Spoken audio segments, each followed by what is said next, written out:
What's up, everyone? I'm Carlos. This is the beautiful Olya. Hi, guys. Welcome back to Brooklyn Fragrance Lover. Today, we're going to review from the house of ALTAIA Tuberose in Bloom. Keep it right there. Brooklyn Fragrance Lover. Brooklyn Fragrance Lover.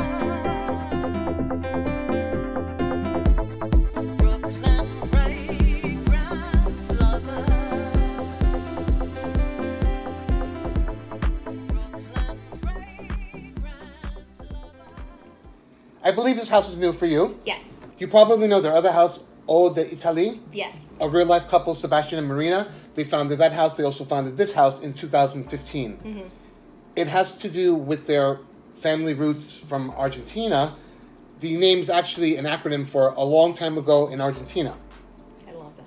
They came out in 2015 with 4 perfumes. This is their 5th, which debuted in 2017, recently at 80s Evanustas in the West Village. So what do we know about this company? So I know something about the scent. I know that the inspiration, what I learned was that, you know, they were taking a trip as a family. It was a road trip from Argentina to Europe, and they did a stopover in Rio de Janeiro. Yes. And there they have Corcovado Mountains, I believe. The Corcovado Mountains. So this was inspired by this beautiful, family time, and they had these blue butterflies. They were everywhere, swarming through the air, and the scent of the tuberose coming from the open window. This is a memory that Sebastian had of his youth, and they translated into a perfume. This was created by Natalie Larson. She's done a lot of perfumes. Her name has been on my channel 1,000,001 times, I'm sure. She's quite amazing. I mean, she's done so many things, and maybe I'm sure a lot of you know she's done some stuff for Le Labo. She's done so many, going to back to 1997, I think. Huge resume. This is classified as a floral woody musk. The notes are mandarin, neroli, tuberose, freesia, heliotrope, cedar, and sandalwood. It's so sensual and comforting, and just so. It's just so good. I just love how she gets that so quickly. You're awesome. A true professional. And it's my pleasure to work with you. Mm-hmm. I'll actually put it on my hand for you. I'm going to do that. On my wrist, I'll put it. It's very musky, which I think can definitely work for men and women. And that's funny because there isn't a musk note included. Right, but it definitely has that kind of, headiness that the musk always provides. And I think that, it's... On me, tuberose tends to get a lot drier. Wrist. Hello, she's sniffing my arm off. Hello. It's really good. You see, on me, it's a little bit brighter. Yeah. Because I guess on my it's a little dark. It's not as florally on my skin than on yours. Right, which is what I like. On a woman, this will definitely come off girly and feminine. But on a guy's skin, I think it tones down the florals enough to make it wearable. Now, this is not a tuberose bomb by any means. No.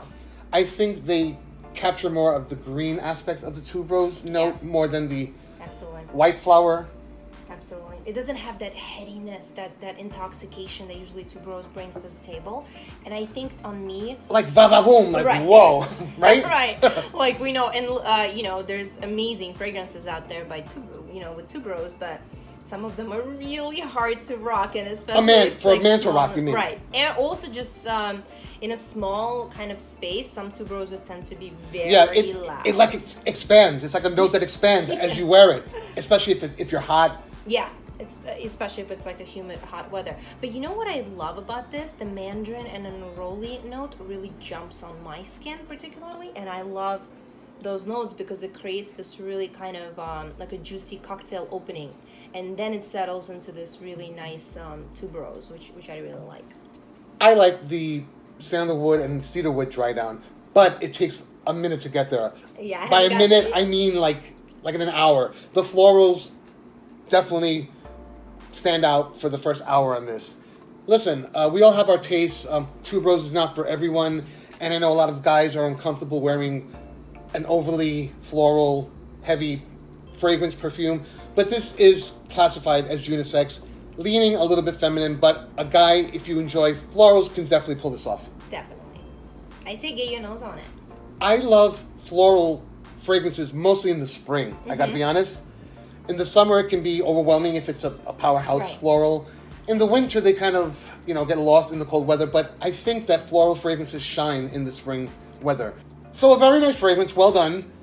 It falls in line with the rest of the collection, which is kind of, they're kind of airy fragrances. They're not punch in the face fragrances. They're very enjoyable.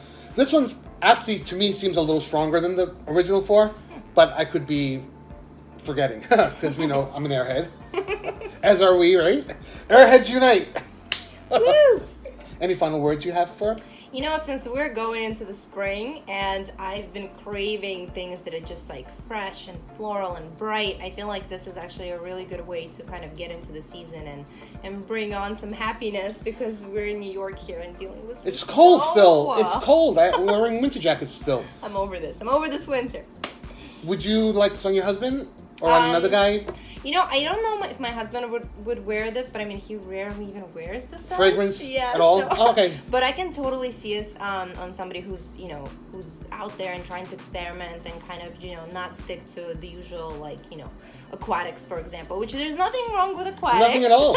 But Yeah. I feel like this is a way to venture out a little bit, and I think that, you know, it could be actually a really nice spring scent. And expand your olfactory experience. I will help you do that by offering a 10 decant to one lucky subscriber. All you have to do is subscribe to Brooklyn Fragrance Lover, follow Olya Bar on Instagram, like and share this video, and leave one comment down below with what you enjoyed most about this review of Tuberose in Blue. If you're new to this channel, please do consider subscribing, and if you haven't been a subscriber, click on that bell icon so you don't miss notifications on future reviews, new content, giveaways, beautiful ladies, and pals like Steven and Gary and everyone else. And yeah, you don't want to miss all of that, so click that bell icon. Thanks so much for watching, and we'll see you at the next review.